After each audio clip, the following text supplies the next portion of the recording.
اعوذ باللہ السمیع العلیم من الشیطان الرجیم بسم اللہ الرحمن الرحیم۔ درس قرآن کا آغاز سورہ قاف کی آیت نمبر 30 سے ہو رہا ہے۔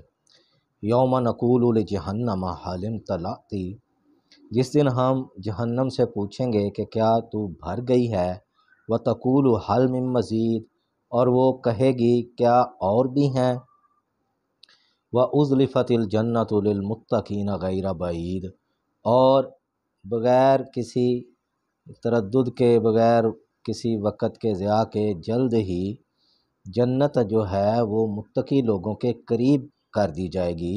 هَذَا مَا تُوعَدُونَ لِكُلِّ أَوَّابٍ حَفِيظٍ، یہ ہے وہ وعدہ ہر رجوع کرنے والے اور اپنے دین کی حفاظت کرنے والے کے لیے۔ من خشی الرحمن بالغیب، کہ جو رحمان سے غیب کی حالت میں ڈرتا رہا، وجاء بقلب منیب، اور ایک رجوع کرنے والا دل لے کر آیا۔ ادخلوہا بسلام، اب سلامتی کے ساتھ جنت میں داخل ہو جاؤ۔ ذالک یوم الخلود، یہ ہمیشہ رہنے کا دن ہے۔ لہم ما یشاءون فیہا ولدینا مزید، وہاں ان کے لیے وہ کچھ ہوگا جس کی وہ خواہش کریں گے، اور اس سے بڑھ کر بھی ہم ان کو دیں گے۔ وَكَمْ أَهْلَكْنَا قَبْلَهُمْ مِنْ قَرْنٍ، اور کتنی ہی ایسی قومیں، ایسے گروہ جن کو ہم نے ہلاک کر دیا۔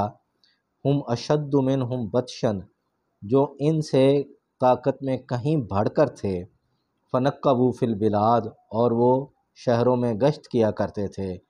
حل من محیص، تو کیا کہیں بھاگنے کی کوئی جگہ ہے۔ ان فی ذالک لذکریٰ، اس میں اس کے لیے نصیحت ہے۔ لمن کان لہ قلب، جو بات غور سے سنے، اور القی السمع وہو شہید، اور پوری توجہ کے ساتھ بات قبول کرے۔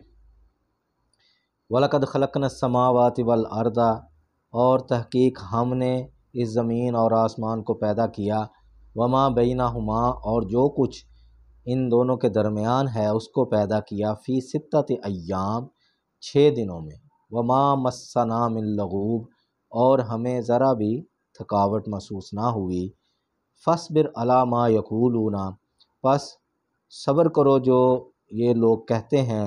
وَسَبِّحْ بِحَمْدِ رَبِّکَ، اور اپنے رب کی تعریف کی، حمد کی تسبیح بیان کرتے رہو۔ قبل طلوع الشمس، سورج طلوع ہونے سے پہلے، وقبل الغروب، اور اس کے غروب ہونے سے پہلے۔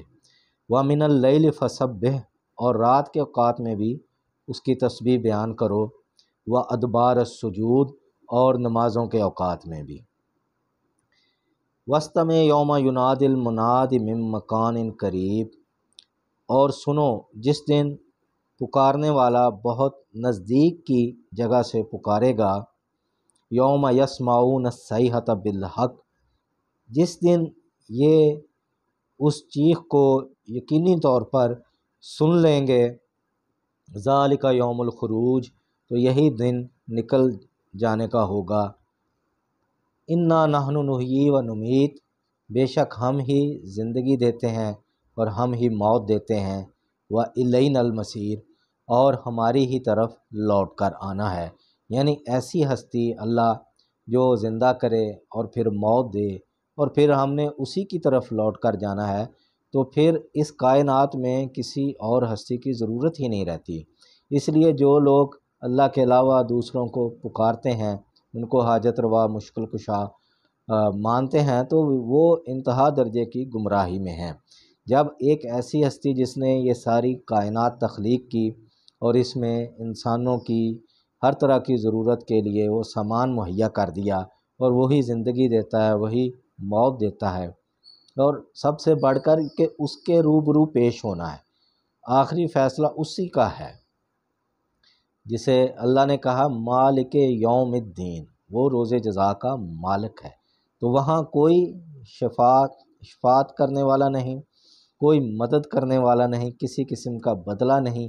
تو اس لیے ہر ایک نے اپنے اعمال کی بنا پر آگے اس کے حضور پیش ہونا ہے، اور اعمال کی بنا پر اس کا آگے کا فیصلہ ہوگا جنت کا یا جہنم کا۔ تو اس لیے اس دنیا میں صرف ایک ہی ہستی کو جو ہے وہ معبود سمجھا جانا چاہیے، وہی ایک ذات ہے جو مشکل کشا ہے، حاجت روا ہے۔ جب اس نے کہہ دیا کہ وہ آپ کی رگ جاں سے بھی زیادہ قریب ہے تو پھر کسی اور وسیلے واسطے کی ضرورت نہیں رہتی۔ یوم تشقق الارض عنہم سراعا، جس دن زمین ان پر پھٹ پڑے گی اور وہ اس میں سے جھٹ پٹ نکل کر کھڑے ہو جائیں گے۔ ذالک حشر علینا یسیر، اور یہ اکٹھا کرنا ہمارے لیے بہت ہی آسان ہے، یعنی یہ اللہ کی قدرت ہے، اس کا ایک نظام ہے کہ جب مردے وہ ہڈیاں اور ہڈیاں بھی مٹی بن جائیں گی لیکن وہ دوبارہ سے ان کو کھڑا کر دے گا۔ نحن عالم بما یقولون، اور اللہ کہتے ہیں یہ لوگ جو کچھ کہتے ہیں وہ ہم جانتے ہیں اچھی طرح سے۔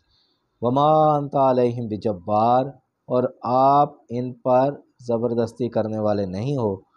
فذکر بالقرآن من یخاف وعید، تو جو لوگ عذاب کا خوف رکھتے ہیں تو آپ ان کو اس قرآن کے ذریعے سے نصیحت کرتے رہیں۔ تو ہمارے بھی یہاں پہ بہت سے مسالک ہیں، مذاہب ہیں، عقائد ہیں، لیکن ہر گروہ اپنے اپنے طریقے پر کاربند ہے۔ تو اس لیے بہترین طریقہ یہ ہے کہ کسی کے ساتھ بحث و جدال کی بجائے اس کو آپ قرآنی آیات اس کے سامنے پیش کریں، تو ہو سکتا ہے کہ وہ قرآن پر غور کرے اور اپنی جو روش ہے، جو شرک ہے، اس سے توبہ کر لے۔ تو یہ قرآن ایک ایسی خصوصیت رکھتا ہے، اس میں ہر 2-4 صفحے کے بعد آپ دیکھیں گے اللہ کی حقانیت، روز جزا اور شرک کی ممانعت وہ بیان کی گئی ہے۔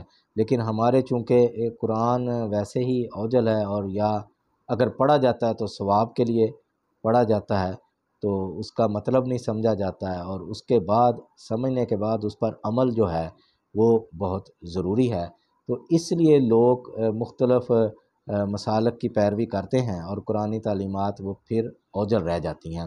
تو ضرورت اس امر کی ہے کہ اس قرآن کو سمجھا جائے اور پھر جو سمجھ میں آ جائے اس پر عمل کیا جائے اور دوسروں تک پہنچایا جائے۔ اللہ سے دعا ہے ہمیں سمجھنے کی ہمت توفیق عطا فرمائے۔